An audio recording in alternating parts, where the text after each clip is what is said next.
नमस्कार दोस्तों, आपका स्वागत है गणित के गुरुजी यूट्यूब एजुकेशनल चैनल पर। दोस्तों, आज का जो वीडियो है वह है लुसेंट की वास्तुनिष्ठ सामान्य ज्ञान पर आधारित। और दोस्तों, यह लुसेंट की 2023 की न्यू एडिशन की बुक है, जिसकी सीरीज हमारे इस चैनल पर लगातार जारी है।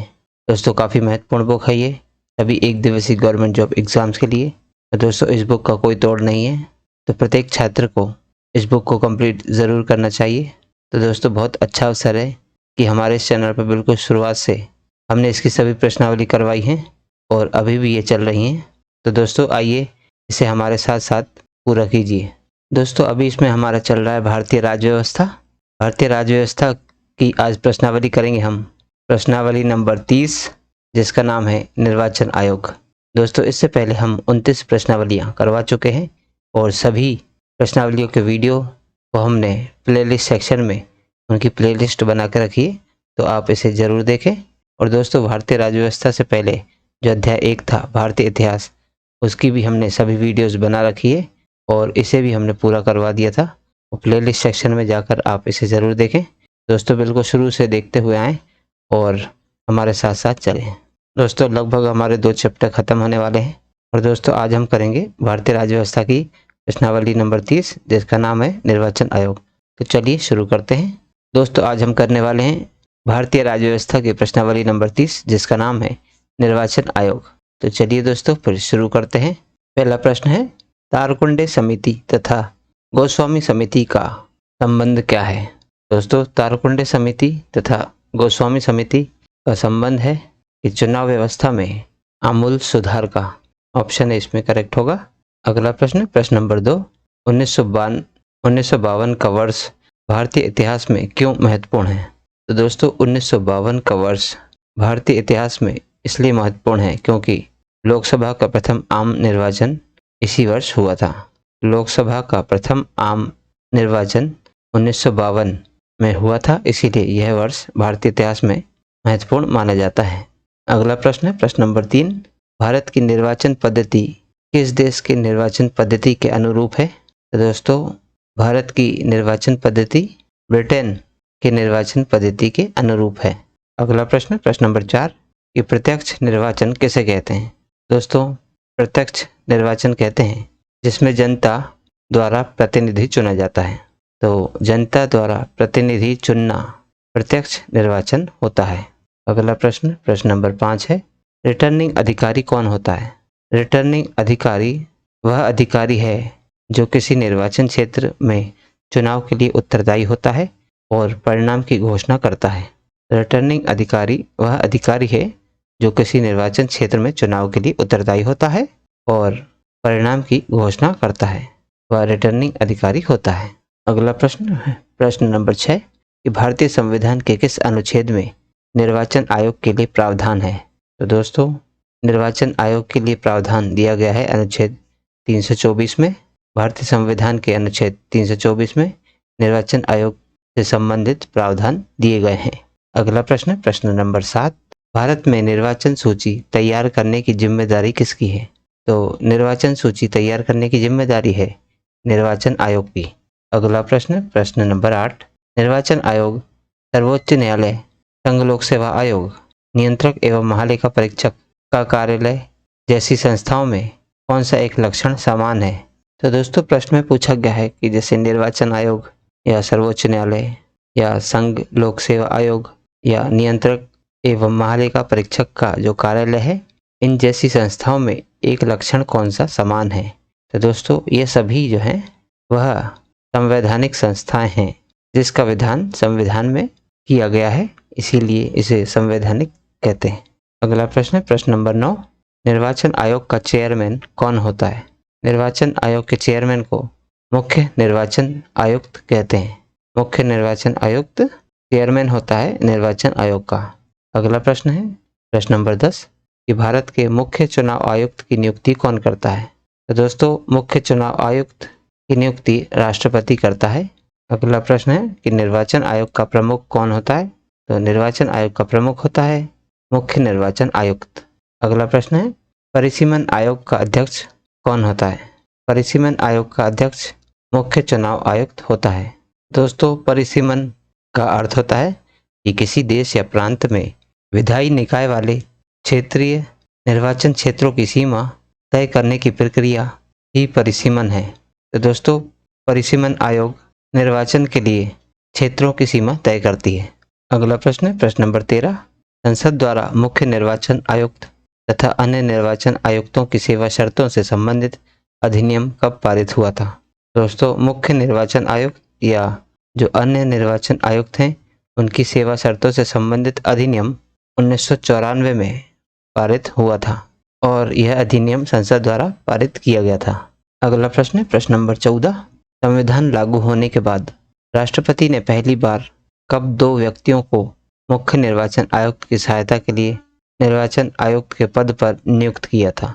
तो दोस्तों, प्रश्न में पूछा गया है कि संविधान लागू होने के बाद राष्ट्रपति ने कौन से सन में यानी पहली बार कब 2 व्यक्तियों को मुख्य निर्वाचन आयुक्त की सहायता के लिए निर्वाचन आयुक्त के पद पर नियुक्त किया? तो यह नियुक्त किया था 1989 में। 1989 में पहली बार मुख्य निर्वाचन आयुक्त की सहायता के लिए 2 अन्य व्यक्तियों निर्वाचन आयुक्त के पद पर नियुक्त किए। अगला प्रश्न है प्रश्न नंबर 15 है कि निर्वाचन आयोग की सहायता के लिए लोकसभा या राज्य विधानमंडल के साधारण निर्वाचन के पहले प्रादेशिक निर्वाचन आयुक्त की नियुक्ति करने का अधिकार किसे प्राप्त है?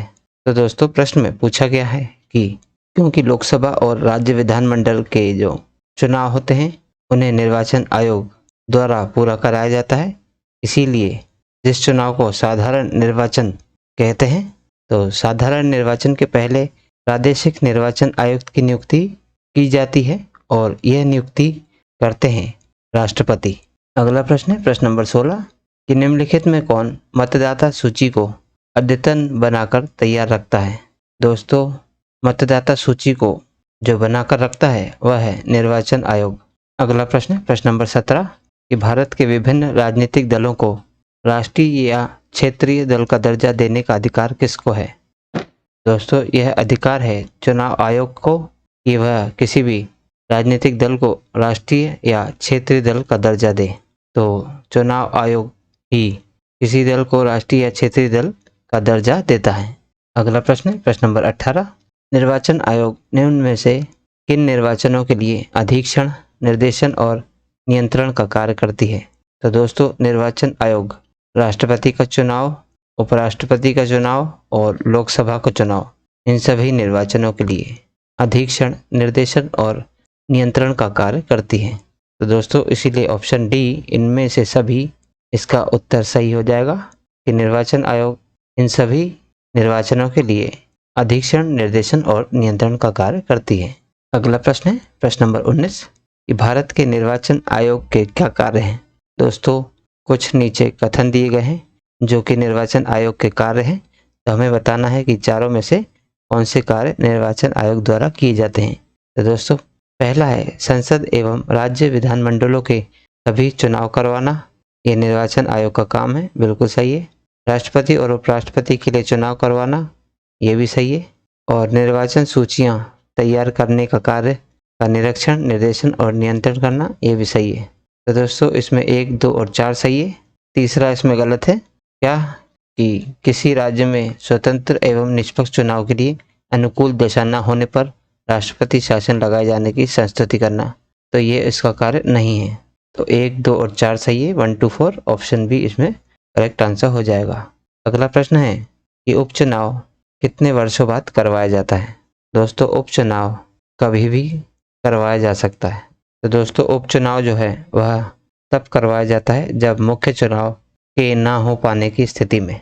मुख्य चुनाव ना हो पाने की स्थिति में उपचुनाव करवाया जाता है और ये उसके बाद कभी भी करवाया जा सकता है, इसलिए ऑप्शन डी इसमें करेक्ट आंसर होगा। अगला प्रश्न प्रश्न नंबर 21 मध्यावधि चुनाव कब कराया जाता है? दोस्तों, मध्य अवधि चुनाव उस समय करवाया जाता है जब लोकसभा समय के पूर्व ही भंग हो जाए। तो दोस्तों, समय के पूर्ण होने से पहले ही जब लोकसभा भंग हो जाए तब मध्यावधि चुनाव करवाया जाता है। अगला प्रश्न है प्रश्न नंबर 22 कि भारत में स्वतंत्रता के बाद प्रथम आम चुनाव कब संपन्न कराए गए? दोस्तों, भारत में स्वतंत्रता के बाद प्रथम आम चुनाव हुए थे 1952 में अगला प्रश्न है प्रश्न नंबर 23, निम्नलिखित में से किस वर्ष भारतीय चुनाव आयोग में पहली बार 2 अतिरिक्त आयुक्त नियुक्त किए गए थे? तो दोस्तों 1989 वह वर्ष था जब भारतीय चुनाव आयोग में पहली बार 2 अतिरिक्त आयुक्त नियुक्त किए गए थे। अगला प्रश्न है प्रश्न नंबर 24, कि भारत में पहली बार महिलाओं को मताधिकार कब प्राप्त हुआ? दोस्तों भारत में पहली बार महिलाओं को मताधिकार प्राप्त हुआ था 1926 में। दोस्तों मताधिकार यानी कि मत देने का अधिकार महिलाओं को 1926 में प्राप्त हुआ था। अगला प्रश्न है प्रश्न नंबर 25, कि पार्लियामेंट द्वारा दिसंबर 1989 में निर्मित कानून के अनुसार एक नागरिक के वयस्क होने की कानूनी आयु क्या है? तो दोस्तों एक नागरिक के वयस्क होने की कानूनी आयु जो है वह 18 वर्ष है।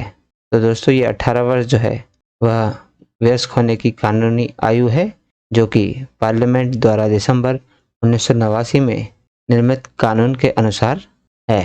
अगला प्रश्न है प्रश्न नंबर 26, भारत में मतदान की आयु सीमा को 21 वर्ष से घटाकर 18 वर्ष कब किया गया? तो दोस्तों 1989 में मतदान की आयु सीमा 21 से घटाकर 18 वर्ष कर दिया गया था। अगला प्रश्न है प्रश्न नंबर 27, कि भारत में मतदान करने की न्यूनतम आयु क्या है, या भारत में मतदाता की न्यूनतम आयु क्या है? तो दोस्तों मतदाता की न्यूनतम आयु है 18 वर्ष।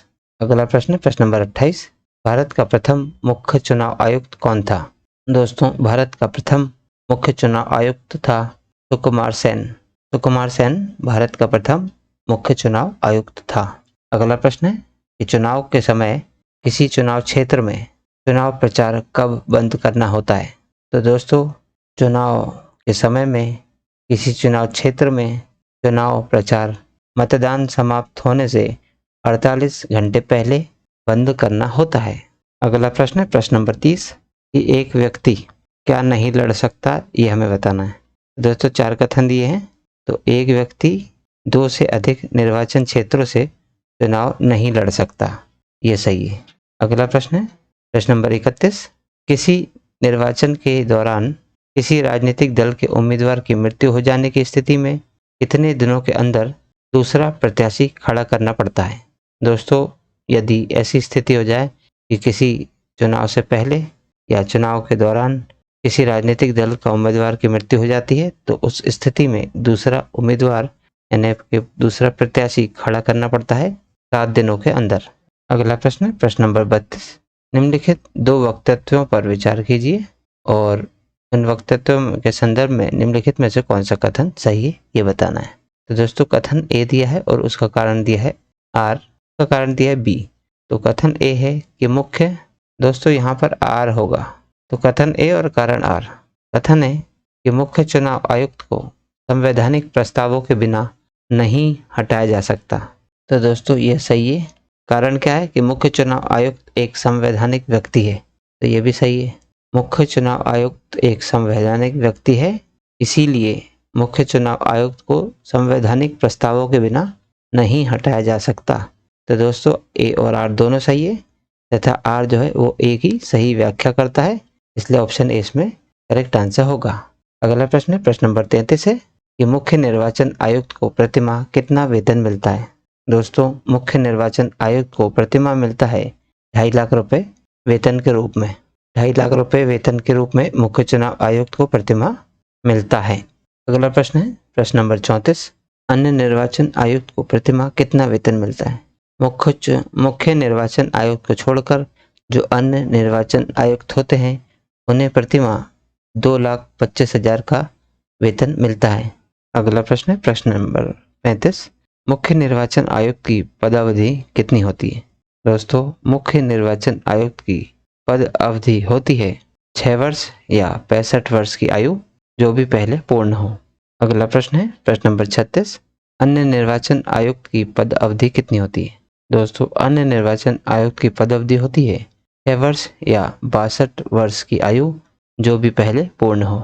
अगला प्रश्न है प्रश्न नंबर 37, कि अन्य निर्वाचन आयुक्त अपना त्याग पत्र किसको देते हैं?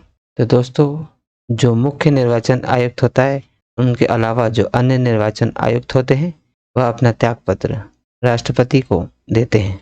अगला प्रश्न है प्रश्न नंबर 38 कि चुनाव आयोग के निम्नलिखित कार्यों पर विचार कीजिए और सही उत्तर का चयन कीजिए। तो दोस्तों पहला है कि स्वतंत्र तथा निष्पक्ष चुनाव का अधीक्षण, निर्देशन और संचालन चुनाव आयोग का कार्य होता है, बिल्कुल सही है। सांसद, राज्यों की विधायिकाओं, राष्ट्रपति तथा उपराष्ट्रपति के चुनाव की निर्वाचक नामावली तैयार करता है, यह भी बिल्कुल सही है। चुनाव लड़ने वाले व्यक्तियों तथा राजनीतिक दलों को चुनाव चिन्ह देना अथवा राजनीतिक दलों को मान्यता देना, यह भी चुनाव आयोग का काम है, तो ये भी सही है।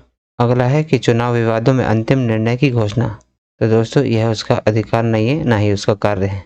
तो दोस्तों इसमें 1, 2, 3 सही है, तो इसका ऑप्शन ए 1, 2, 3 करेक्ट आंसर हो जाएगा। अगला प्रश्न है प्रश्न नंबर 39 कि भारत के संदर्भ में निम्नलिखित कथनों पर विचार कीजिए और इनमें से कौन सा कथन सही है, हमें ये बताना है। तो दोस्तों पहला है कि मुख्य चुनाव आयुक्त और अन्य चुनाव आयुक्तों को समान अधिकार प्राप्त है, परंतु मिलने वाले वेतन में असमानता है। तो दोस्तों ये गलत है। वेतन में तो असमानता है, ये सही है, लेकिन मुख्य चुनाव आयुक्त और अन्य चुनाव आयुक्तों को समान अधिकार प्राप्त है, ये गलत है। तो ये पूर्णतः कथन गलत है। अगला है कि मुख्य चुनाव आयुक्त वही वेतन पाने का हकदार है जितना उच्चतम न्यायालय के न्यायाधीश को दिया जाता है। तो दोस्तों बिल्कुल सही है। मुख्य चुनाव आयुक्त को 2.5 लाख रुपए प्रतिमाह मिलता है और इतना ही उच्चतम यानी कि सर्वोच्च न्यायालय के न्यायाधीशों को भी दिया जाता है। अगला है कि मुख्य चुनाव आयुक्त को उच्चतम न्यायालय के किसी न्यायाधीश को हटाने के तरीके और कारणों के अतिरिक्त किसी अन्य तरीके और कारण से उनके पद से नहीं हटाया जा सकता। तो दोस्तों बिल्कुल सही है। मुख्य चुनाव आयुक्त और उच्चतम न्यायालय के न्यायाधीश को हटाने का तरीका समान है, तो ये भी सही है। अगला है कि चुनाव आयुक्त का कार्यकाल उसके पदभार संभालने की तारीख से 5 वर्ष अथवा उनके 62 वर्ष की आयु प्राप्त कर लेने के दिन तक जो भी पहले हो वह होता है। तो दोस्तों वह 5 वर्ष नहीं होता है, वह होता है 6 वर्ष। बाकी पूरा ठीक था, लेकिन यहाँ पे 5 वर्ष दिया, इसीलिए ये भी गलत हो जाएगा। तो इसमें 2 और 3 कथन सही है, तो ऑप्शन बी इसमें करेक्ट आंसर होगा। अगला प्रश्न है प्रश्न नंबर 40 कि दिनेश गोस्वामी समिति ने किसकी सिफारिश की थी। तो दोस्तों लोकसभा के चुनाव के सरकारी निधियन की सिफारिश दिनेश गोस्वामी समिति द्वारा की गई थी। अगला प्रश्न है कि दिनेश गोस्वामी समिति का संबंध किससे था। दोस्तों दिनेश गोस्वामी समिति का संबंध था निर्वाचन सुधारों से। अगला प्रश्न है प्रश्न नंबर 42 मुख्य निर्वाचन आयुक्त के संबंध में क्या सही है। तो दोस्तों 4 कथन दिए, इनमें से बताना है कि कौन सा सही है। तो मुख्य निर्वाचन आयुक्त पहला देखते हैं, इसकी नियुक्ति राष्ट्रपति करता है। तो दोस्तों बिल्कुल सही है। इनको सर्वोच्च न्यायालय के न्यायाधीश की भांति पदच्युत किया जाता है, बिल्कुल सही है। दोस्तों पदच्युत यानी कि पद से हटाया जा सकता है, बिल्कुल सही है। और तीसरा है कि वह राष्ट्रपति, उपराष्ट्रपति, संसद व विधानमंडल सदस्यों का चुनाव करता है। दोस्तों ये भी सही है। और चौथा है कि इसका कार्यकाल 5 वर्षों का होता है। तो दोस्तों ये गलत है, उनका कार्यकाल 6 वर्षों का होता है या 65 वर्ष, जो भी पहले पूर्ण हो जाए। तो ये चौथा कथन गलत है। ऑप्शन बी 1, 2, 3 सही है, इसलिए ऑप्शन बी इसका करेक्ट आंसर हो जाएगा। अगला प्रश्न है प्रश्न नंबर 43 कि मुख्य चुनाव आयुक्त को पदच्युत किस आधार पर किया जा सकता है, हमें ये बताना है।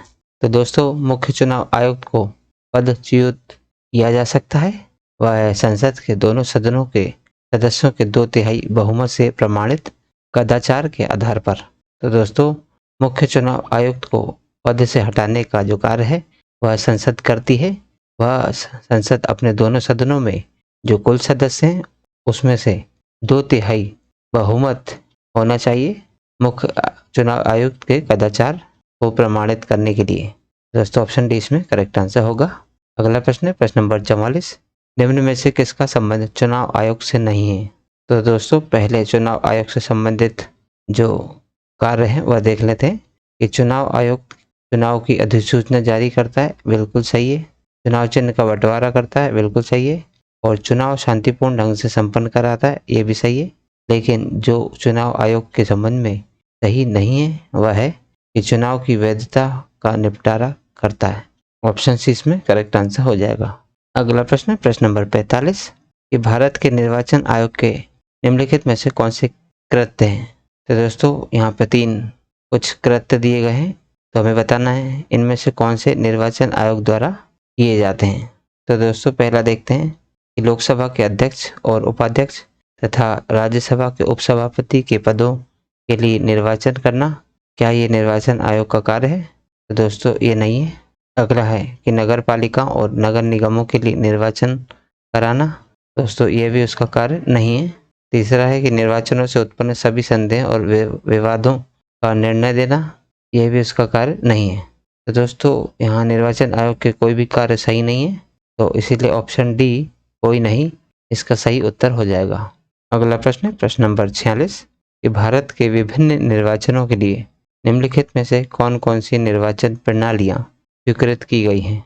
तो दोस्तों कहा गया है कि भारत में जितने भी तरह के निर्वाचन होते हैं, यानी कि मतदान होते हैं, उसमें कौन सी निर्वाचन प्रणालियाँ स्वीकृत की गई हैं उन्हें हमें बताना है। तो 4 तरह की यहाँ पर दी गई है निर्वाचन प्रणालियाँ, कौन सी इसमें सही है ये बताना है। तो पहला है कि वयस्क मताधिकार के आधार पर प्रत्यक्ष निर्वाचन प्रणाली, तो दोस्तों ये सही है। एकल संक्रमणीय मत के द्वारा अनुपातिक प्रतिनिधित्व की प्रणाली में ये भी सही है। और अनुपातिक प्रतिनिधित्व की सूची प्रणाली, ये भी सही है। लेकिन अप्रत्यक्ष निर्वाचन की संचयी मतदान प्रणाली ये गलत है। तो ऑप्शन 1, 2, 3 कथन इसमें सही है। ऑप्शन सी इसमें करेक्ट आंसर होगा। अगला प्रश्न, प्रश्न नंबर 47 निम्नलिखित में से कौन सा आयोग भारत के संविधान के एक अनुच्छेद के अंतर्गत सुस्पष्ट उपबंध के पालन में गठित हुआ। तो दोस्तों इन चारों आयोग में से वह आयोग है निर्वाचन आयोग, जिसके बारे में भारत के संविधान में के अनुच्छेदों में सुस्पष्ट उपबंध में दिया गया है या गठित हुआ था। अगला प्रश्न, प्रश्न नंबर 48 नीचे 2 वक्तव्य दिए हैं, कथन ए और कारण आर, तो हमें बताना है कोट में से कि कौन सा उत्तर इसमें सही होगा। तो दोस्तों कथन है कि संसद तथा राज्य विधानमंडलों के स्वतंत्र तथा निष्पक्ष चुनाव कराने की शक्तियां एक स्वतंत्र इकाई निर्वाचन आयोग को दी गई है, तो ये सही है। कथन है कि निर्वाचन आयुक्तों को पद से हटाने का अधिकार कार्यपालिका के पास है, तो दोस्तों ये कारण आर गलत है, लेकिन कथन आर सही है, इसीलिए ऑप्शन सी ए सही है किंतु आर गलत है। इसका ऑप्शन सी करेक्ट आंसर हो जाएगा। अगला प्रश्न, प्रश्न नंबर 49 निम्नलिखित में से कौन सा काम निर्वाचन आयोग का नहीं है। तो दोस्तों पहले जो काम है निर्वाचन आयोग के वो कौन से, वह है चिन्हों का आवंटन करना, निर्वाचन तारीखें तय करना और चुनाव की निष्पक्षता बनाए रखना। ये सभी निर्वाचन आयोग के कार्य हैं। लेकिन जो निर्वाचन आयोग का कार्य नहीं है वह ये कि चुनाव के लिए उम्मीदवारों का चयन करना, ये निर्वाचन आयोग का कार्य नहीं है। अगला प्रश्न है प्रश्न नंबर 50 मुख्य निर्वाचन आयुक्त की नियुक्ति तथा उसको पदच्युत करने का अधिकार निम्नलिखित में से किसको है। तो दोस्तों मुख्य निर्वाचन आयुक्त की नियुक्ति तथा उसको पदच्युत करने की अधिकार जो है वह राष्ट्रपति के पास है। राष्ट्रपति ही मुख्य निर्वाचन आयुक्त की नियुक्ति भी कर सकता है और उसे पद से भी हटा सकता है। अगला प्रश्न, प्रश्न नंबर 51 निर्वाचन आयोग की सेवा शर्त तथा कार्यकाल कौन निश्चित करता है। दोस्तों निर्वाचन आयुक्त की सेवा की शर्तें और उनके कार्यकाल संविधान द्वारा निश्चित होता है। अगला प्रश्न है प्रश्न नंबर 52 निम्नलिखित में से क्या भारत के निर्वाचन आयोग के कार्यों और शक्तियों के अधीन नहीं है। तो दोस्तों इसमें हमें बताना है कि भारत के निर्वाचन आयोग के कार्य और शक्तियों के अधीन कौन से कार्य नहीं है। तो दोस्तों सबसे पहले हम देखते हैं कि निर्वाचन आयोग के कार्य और शक्तियां कौन कौन सी हैं। तो निर्वाचक नामावली की तैयारी का अधीक्षण, निर्देशन और नियंत्रण करना, ये निर्वाचन आयोग के कार्य और शक्ति है, बिल्कुल सही है। संसद के और प्रत्येक राज्य की विधानसभा के निर्वाचन को कराना, ये भी सही है। राष्ट्रपति और उपराष्ट्रपति के पदों के लिए निर्वाचन करना, यह भी निर्वाचन आयोग के कार्य और शक्ति के अधीन आता है। लेकिन जो नहीं आता वह क्या है कि निर्वाचन आयोग को उसे सौंपे गए कार्यों के निष्पादन में सहायता करने के लिए क्षेत्रीय आयुक्तों की नियुक्ति करना निर्वाचन आयोग का काम है। नहीं, ये गलत है, या ये उनकी शक्तियों के अधीन नहीं आता। तो ऑप्शन डी इसमें करेक्ट आंसर हो जाएगा। अगला प्रश्न है प्रश्न नंबर 53 भारत में निर्वाचनों का अधीक्षण, निर्देशक और नियंत्रण किसमें निहित है। तो दोस्तों यह है भारत का निर्वाचन आयोग, जिसमें निर्वाचनों का अधीक्षण, निर्देशन और नियंत्रण निहित होता है। अगला प्रश्न, प्रश्न नंबर 54, ईवीएम का प्रयोग भारतीय चुनाव में कब से प्रारंभ हुआ? दोस्तों ईवीएम का प्रयोग हुआ था 1998 से ईवीएम का प्रयोग भारतीय चुनाव में होने लगा था। अगला प्रश्न है प्रश्न नंबर 55, भारत की प्रथम महिला मुख्य निर्वाचन आयुक्त कौन थी? दोस्तों भारत की प्रथम महिला मुख्य निर्वाचन आयुक्त थी वीएस रामादेवी। अगला प्रश्न है प्रश्न नंबर 56, राज्यों में पंचायतों के चुनाव किसके द्वारा आयोजित किए जाते हैं? दोस्तों राज्यों में पंचायतों के चुनाव राज्य निर्वाचन आयोग द्वारा आयोजित किए जाते हैं। अगला प्रश्न है प्रश्न नंबर 57, भारत के पहले मुख्य चुनाव आयुक्त कौन थे? दोस्तों भारत के पहले मुख्य चुनाव आयुक्त थे सुकुमार सेन। अगला प्रश्न है प्रश्न नंबर 58, निम्नलिखित कथनों पर विचार कीजिए। दोस्तों 3 कथन दिए, इनमें से हमें बताना है कि सही कौन सा है।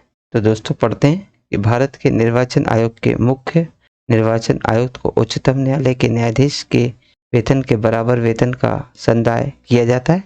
तो दोस्तों बिल्कुल सही है, मुख्य निर्वाचन आयुक्त और उच्चतम न्यायालय के न्यायाधीशों को समान वेतन मिलता है, ये बात बिल्कुल सही है। दूसरा है कि भारत के निर्वाचन आयोग के मुख्य निर्वाचन आयुक्त को कार्यकाल पद ग्रहण करने की तारीख से 6 वर्ष की अवधि या 65 वर्ष की आयु जो भी पहले आता है वह होगी। तो दोस्तों बिल्कुल सही है, जो मुख्य निर्वाचन आयुक्त है उसका कार्यकाल जो है 6 वर्ष और या 65 वर्ष की आयु जो भी पहले हो वह होती है। तो बिल्कुल सही है ये भी। अगला है कि एक चुनाव आयुक्त किसी भी समय मुख्य चुनाव आयुक्त को संबोधित हस्ताक्षरित लेख द्वारा अपना पद त्याग दे सकते हैं। तो दोस्तों ये गलत है, चुनाव आयुक्त अपना त्याग पत्र जो है वह राष्ट्रपति को देता है, इसीलिए ये कथन गलत हो जाएगा। तो ऑप्शन 1 और 2 सही है, तो इसमें ए ऑप्शन सही होगा, 1 और 2 सही है, इसीलिए ऑप्शन ए इसका करेक्ट आंसर होगा। दोस्तों आज की इस प्रश्नावली में कुल 58 प्रश्न थे जो अब पूरे हो चुके हैं। दोस्तों यदि आज की वीडियो का पीडीएफ चाहते हैं या हमारे सभी यूट्यूब वीडियोस के पीडीएफ आप चाहते हैं तो आप हमारे टेलीग्राम चैनल को ज्वाइन कर सकते हैं। हमारे टेलीग्राम चैनल को ज्वाइन करने के लिए नीचे दिए गए नंबर पर आपको संपर्क करना होगा, व्हाट्सएप मैसेज करें या फिर कॉल करें। दोस्तों मात्र 200 रुपये में आपको हमारे टेलीग्राम चैनल की लाइफ टाइम मेम्बरशिप मिलेगी, जिससे आप हमारे सभी वीडियोज़ जो बन चुके हैं या जो भविष्य में आने वाले हैं उन सभी का पीडीएफ मुफ्त में डाउनलोड कर सकेंगे। तो दोस्तों आज ही ज्वाइन कीजिए और अपनी तैयारी को बेहतर बनाइए। और यदि दोस्तों आप इस चैनल पर नए हों तो आप चैनल सब्सक्राइब कर सकते हैं, इसका कोई भी चार्ज नहीं है। वीडियो को लाइक करें, शेयर करें और दोस्तों यदि कोई सजेशन हो तो वह भी आप कमेंट में लिखकर हमें बता सकते हैं, आपका स्वागत रहेगा। तो दोस्तों अब चलते हैं, मिलेंगे अब अगले वीडियो में अगली प्रश्नावली के साथ। तब तक के लिए नमस्कार।